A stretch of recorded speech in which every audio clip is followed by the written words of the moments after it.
Se for para chegar em algum lugar sem Jesus, é melhor você nem ir. Muitas pessoas galgaram vidas de sucesso, chegaram à fama, à riqueza, mas chegaram lá sem Jesus Cristo. Fizeram muitas coisas boas, fizeram músicas, né? Por exemplo, Freddie Mercury. Como acabou a vida daquele homem? Fez um sucesso, alegrou o coração de muita gente. Depois pegou o HIV, ficou solitário em seu castelo, né? E será que vale a pena isso? Não é melhor você chegar em algum lugar com Jesus? Você vê como o diabo transforma um dom, né, que abençoa as pessoas, porque se você disser que uma música não abençoa as pessoas, você está louco. Quantas pessoas ganham significado na vida através de uma música? Isso eu estou falando de pessoas do lado de lá da fé, pessoas que não conhecem ainda a palavra de Deus. Elas não conseguem ainda se inclinar para as coisas do Espírito. Elas não conseguem ainda gostar das coisas, dos louvores, como o cristão gosta. Elas estão do outro lado. E Jesus mesmo disse que se de uma das suas ovelhas se perder, ele deixa as 99 e vai atrás daquela que se perdeu. Às vezes a gente pensa que isso é só pessoas da igreja que saíram da igreja. Não, tudo que tem na terra aqui pertence a ele. Somos todos ovelhas destinados a encontrar com Cristo, né? Predestinados para uma época, não é predestinação de quem vai ser salvo ou quem vai morrer, não. Nós fomos predestinados para uma época em que o Evangelho está sendo manifesto aos corações dos homens, que em outra época, você já se perguntou isso? E que em outra época não teve isso. Época de Inquisição, época em que a palavra de Deus era mantida somente para um grupo. Olha quantas atrocidades haviam por meio da religião naquela época. E hoje no Brasil nós temos o Evangelho de Cristo sendo pregado, né? Em meio a muita mentira, muito falso evangelho, mas hoje em dia as pessoas têm a capacidade de compreender o que é um verdadeiro e o que é falso evangelho, o falso evangelho. Tem muita gente ainda seguindo, né? São pessoas de pequena fé, os pequeninos que Jesus disse, ai daqueles que fizeram um desses pequeninos tropeçarem. São esses pequeninos que estão se salvando e sendo a causa da condenação de grandes pregadores aí que você vê pela televisão. Naquele dia, muitos me dirão, Senhor, em teu nome não profetizamos, não expulsamos demônio, não fizemos isso? Apartai-vos de mim para o fogo eterno, vós que praticais iniquidade. Da sonda de Deus ninguém foge, porque Ele sonda dentro do seu coração. Ele vê os nossos propósitos, e é isso que importa. Com qual propósito você fez aquilo? Com qual propósito você fez isso? Às vezes sai errado a sua vida, mas Deus olha lá dentro e vê que o propósito era bom. É isso que Ele vê. Ele não queria cometer o erro. Ele foi por um caminho, mas a falta de conhecimento, a falta de mansidão, a falta de oração foi que levou ele a essa queda. Deus conhece o propósito do coração. Então, não vale a pena você chegar a lugar algum se você não leva Jesus no seu coração. Se você, como diz a palavra, não colocarei coisas mais diante dos meus olhos, e lâmpada para os meus pés, luz para o meu caminho, é a palavra de Deus. Davi disse, guardei a tua palavra no meu coração para não pecar contra ti. Tem um monte de gente que já conheceu a Jesus, e quando vê esses forrós, essas farras, essas festas, elas ficam como o povo do Egito, que ficou desejando as cebolas, o povo de Israel que saiu do Egito, e no deserto eles ficaram desejando as cebolas do Egito. Eles queriam aquela cebola, não importava o cativeiro que eles viveram 400 anos. Então, Deus se desagrada disso, você está querendo retroceder, você se apaixona, olha como é que é bonito as pessoas lá, agora é forró universitário, agora é tudo bonito, parece que o diabo fez a sua mesa.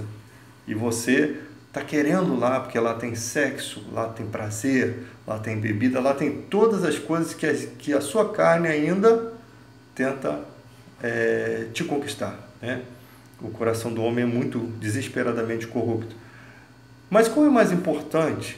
Será que a paz que Jesus nos dá é inferior a esses desejos? Se você achar que é inferior, é porque você não encontrou ainda essa verdadeira paz. É que você ainda não teve um encontro com Jesus. Ninguém fica em casa, ai meu Deus do céu, podia estar naquela festa. Não existe isso, só se você está iniciando na fé. Uma vez que Jesus te liberta, nova criatura é. As coisas velhas se passaram e tudo se fez novo. Os propósitos do seu coração, ainda que venham esses desejos, você consegue dizer não, porque você é um novo, você é uma nova criatura. Zaqueu teve que dizer não ao egoísmo e disse sim ao amor ao próximo. Onde abundou o pecado, superabundou a graça de Deus. Senão, que evangelho é esse que nós estamos pregando de fachada? Né? Agora, você tem que se cuidar. Por quê? Porque você ainda continua sendo humano, com desejos humanos, passível a quedas.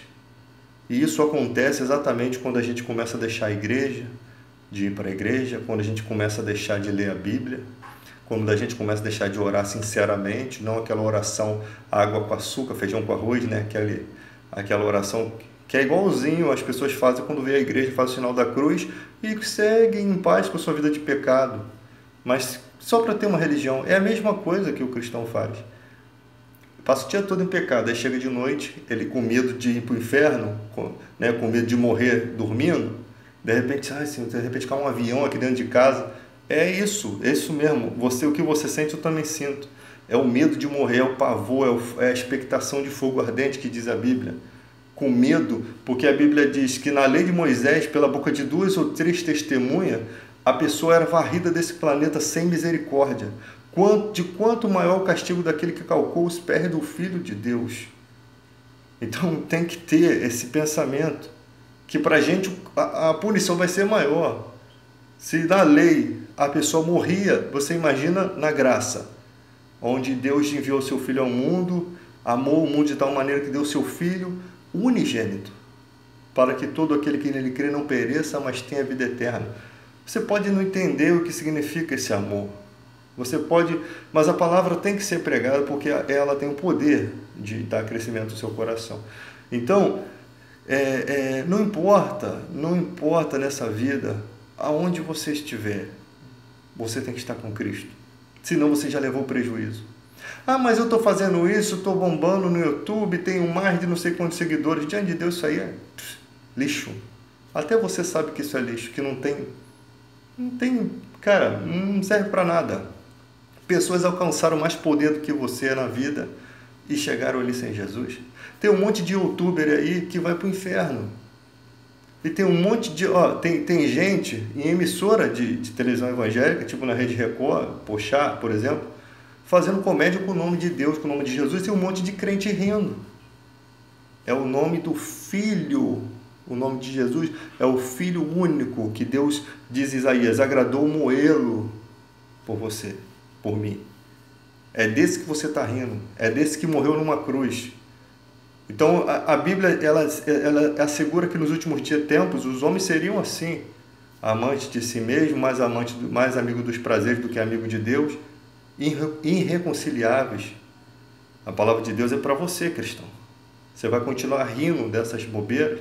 Você vai continuar rindo dessa situação? Ou você vai entender que aquilo ali é uma ofensa a Deus? Deus, ele não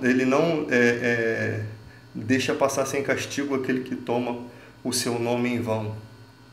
E principalmente se você conhecer as Escrituras. É para você mesmo essa mensagem. Então, um forte abraço a todos. Fique com Deus. Juízo. Crescei na graça e no conhecimento. Não tem nada mais importante na sua vida do que buscar as coisas espirituais. Essas são as mais importantes. Não tem nada mais importante na sua vida do que isso. Mas você acha que alguma coisa é importante. Se você acha, faça como Paulo. Considere tudo como esterco. Considerei tudo como esterco. Todos que somos perfeitos, pensemos desse mesmo jeito. Mas se você entende de outro modo, Deus, Ele te esclarecerá. Quando você estiver maduro, você vai entender isso. Fui.